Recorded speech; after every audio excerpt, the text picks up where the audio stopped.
ભરૂચ, દહેજ, અંકલેશ્વરને વૈશ્વિક વેપાર હબ તરીકે સ્થાપિત કરવા માટે GOGAMA centre of international trade Ahmedabad management association દ્વારા ભરૂચ ડિસ્ટ્રિક્ટ મેનેજમેન્ટ એસોસિએશનના સહયોગથી શહેરની હોટલ રંગ લોડ્સ ઇન ખાતે એક્ઝિમ કોન્ક્લેવનું આયોજન કરવામાં આવ્યું હતું. Outreach partner quality council of ઇન્ડિયાના સહયોગથી યોજાયેલ એક્ઝિમ કોન્ક્લેવનો મુખ્ય ઉદ્દેશ્ય ભરૂચ, દહેજ, અંકલેશ્વર બેલ્ટના ઉદ્યોગોને તેમની વૈશ્વિક સ્પર્ધાત્મકતા વધારવા માટે એક વ્યાપક પ્લેટફોર્મ પૂરું પાડવાનો હતો. BDMAના પ્રમુખ દેવાંગ ઠાકોર અને સુનિલ ભટ્ટે સ્વાગત પ્રવચન કર્યું હતું, જ્યારે અનુપમ કુમારે ભરૂચ દહેજને ઉચ્ચ કાર્યક્ષમતા ધરાવતા નિકાસ અને આયાત કોરિડોર બનાવવા પર સંબોધન કર્યું હતું. ચેતન ભોજાણીએ આ કોન્ક્લેવનું સંકલન અને આભાર વિધિ કરી હતી.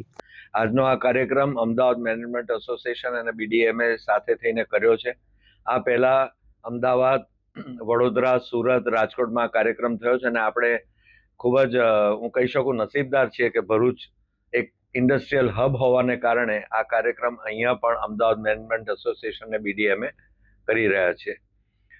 આપને ખ્યાલ જ છે કે ભરૂચ ડિસ્ટ્રિક્ટ મેનેજમેન્ટ એસોસિએશનની સ્થાપના 1983માં થઈ અને આજે આટલા બધા વર્ષો પછી પણ આજુબાજુની 3 થી 4 હજાર નાની મોટી ઇન્ડસ્ટ્રીઝ સાથે થઈને તથા યુનિવર્સિટી લેવલના વિદ્યાર્થીઓ સાથે થઈને વિવિધ લર્નિંગ પ્લેટફોર્મ્સ અમે ઓફર કરીએ છીએ, જ્યાં ટેકનિકલ મેનેજમેન્ટ, સેલ્ફ ડેવલપમેન્ટ પ્રોગ્રામ્સથી માંડીને આજે કરીએ છીએ એવા ટેકનિકલ કાર્યક્રમો હંમેશા અમે કરતા રહ્યા છીએ. આપ સૌ જાણો છો કે નજીકના ભૂતકાળમાં BDMA અને ભરૂચ સિટીઝન કાઉન્સિલ દ્વારા સંયુક્ત ઉપક્રમે એક એર શોનું બી સુંદર આયોજન થયું હતું, જેની અંદર આપ સૌનો ખૂબ જ સુંદર સાથ સહકાર નિપજ્યો હતો અને મને વિશ્વાસ છે, ખાતરી છે કે સૌના સાથ સહકારથી, સપોર્ટથી આ સંસ્થાઓ ગ્રો કરશે અને ભરૂચની ઇન્ડસ્ટ્રીઝને આનાથી લાભાન્વિત કરશે. સરસ દરિયાનું આપણને એક ટ્રાન્સપોર્ટેશન મળી રહ્યું છે, ત્યારે એ પોર્ટ અગર ત્યાં વિકસાવવામાં આવે તો આપણી સમસ્યા જે ટ્રાફિકની છે, જે ભરૂચ પરનું ભારણ છે, એ પણ આખું ઓછું થઈ જશે અને સાથે સાથે એક ઇકોનોમિક વે આપણને મળશે, જેમાં આપણી સેવિંગ્સ પર રહેશે અને સાથે ઉદ્યોગોને એક પ્રોત્સાહન મળશે કે હા, આપણે દહેજમાં કે દહેજ વિસ્તારના PCPRમાં વધુ ઉદ્યોગો આપણે સ્થાપીએ.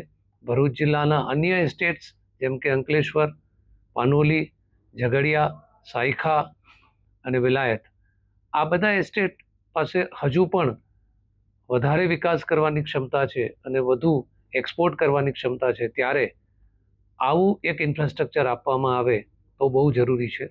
સાથે સાથે અત્યારે એક સર્વે થયો હતો, એમાં જાણવા મળ્યું કે આપણે ભરૂચ જિલ્લો આખા દેશમાં 10મા ક્રમે આવે છે જ્યારે એક્સપોર્ટની વાત આવે તો. 70,000 કરોડ દર વર્ષે આપણે એક્સપોર્ટ કરીએ છીએ.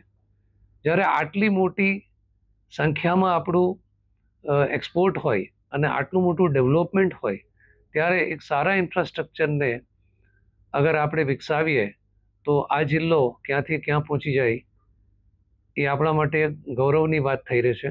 ધન્યવાદ.